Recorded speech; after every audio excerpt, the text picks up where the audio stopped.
George Thomas, at this very moment, you are on the border between Armenia and Iran. What are you seeing?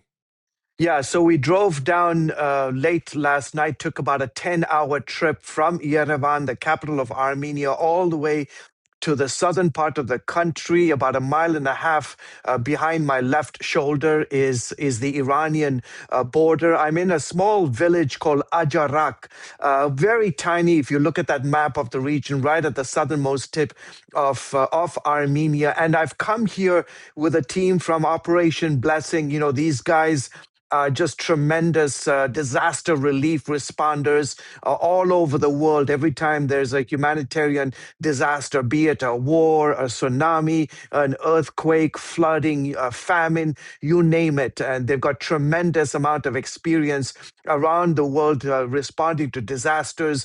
The most notably, the most recent one that they continue to work in the theater is in Ukraine. So they've come down here with the potential doing some preliminary prep work, anticipating a potential, a refugee exodus outside of the country.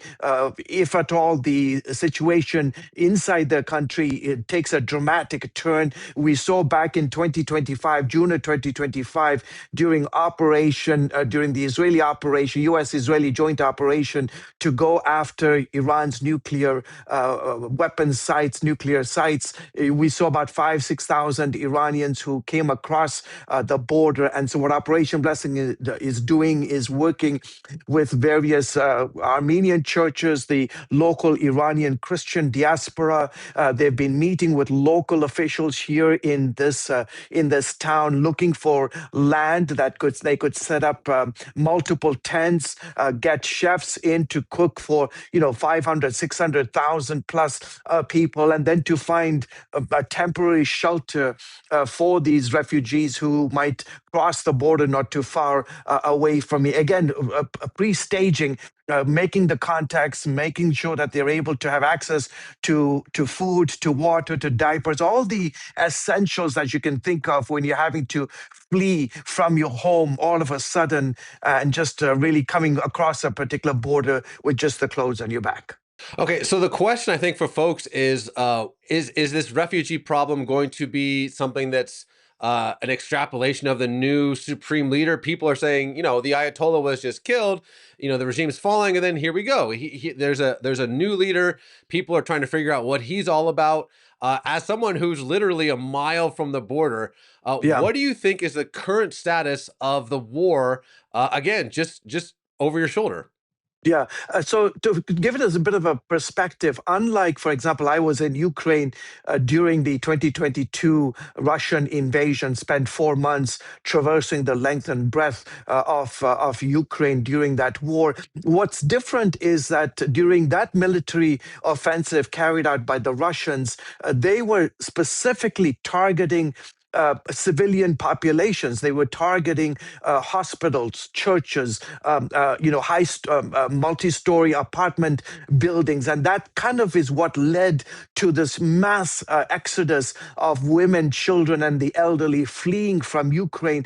What's different in the Iranian theater is that Israel and the U.S. are not obviously targeting civilian infrastructure. They're going after the command and control centers of the military apparatus inside Iran. So that's very different. So maybe that's why you're not seeing a mass exodus so far. I think what could change the calculus is you see an absolute complete assault by the police state inside of Iran to go after the civilian populations. The other thing Iranians who I've spoken to say, listen, you got to keep in mind you've got 90 million plus people, second largest country in the Middle East, and it is a huge landmass. And so some of the Iranians I've spoken to say in these moments of tension, when there's conflict and the potential of violence, we end up going to our relatives or family members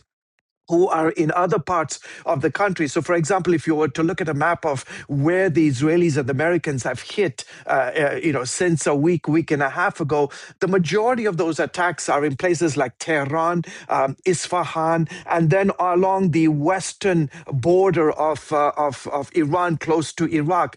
Pretty much the southeast and the eastern part of Iran has gone untouched by U.S. and military operations, and so I think some of the thinking, at least the folks that I've spoken to, have said that places like Tehran, Isfahan, Qom, Jamkaran, and others, Iranians have gone west because they know that it's somewhat safer and out of harm's way of the Israelis and the Americans.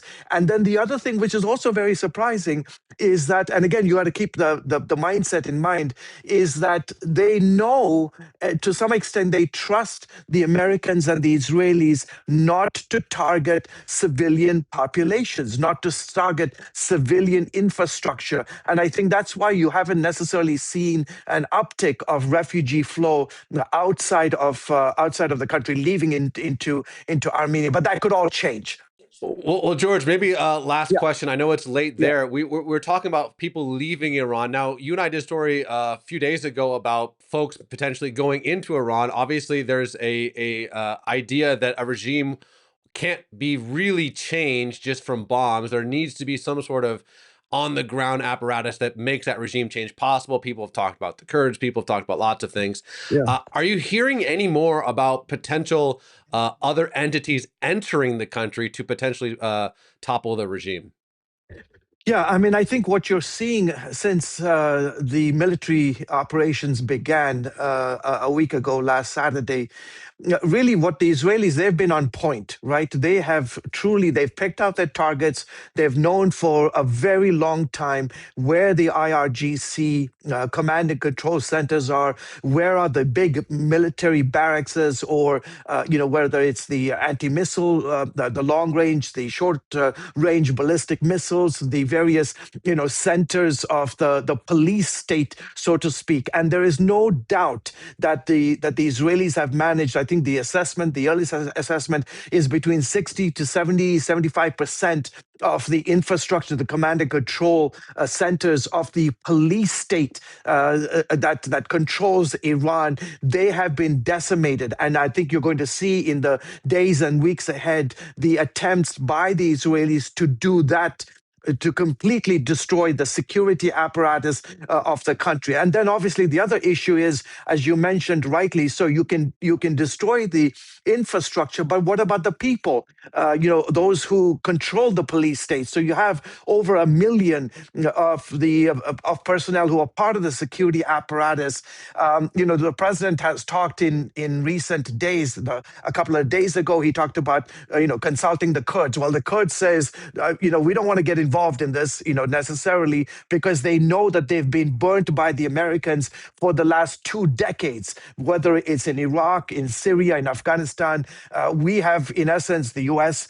has, in essence, dropped them like a bad habit in various military operations. We promised them something and we never delivered. And so at this time, they've been very reticent to join and to come across the border, although that may change in the weeks ahead. But the president has floated the idea of he said all options are open on the table, and has talked about the potential of deploying U.S. forces.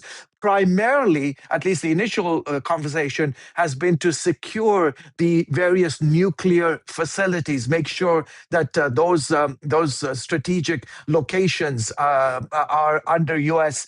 Control, and we'll see what will happen in the days ahead. George Thomas, my Yeah, friend, thank you as always, and God bless, my brother. thank you. I appreciate it.